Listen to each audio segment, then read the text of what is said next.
Hayır. Yanıyor abi, bak bak.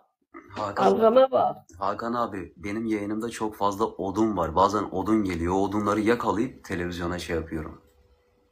O ne? O ne abi ya yanan? Şömine şömine. Şömine mi? He. Duvarda şömine ne yatıyor abi? Hakan abi zenginlik işte ne yapalım? Yok yok Hakan abi vallahi televizyonu arkası boş kalmasın süs olarak yaptım onu. Abi sen kazandın. Yok sen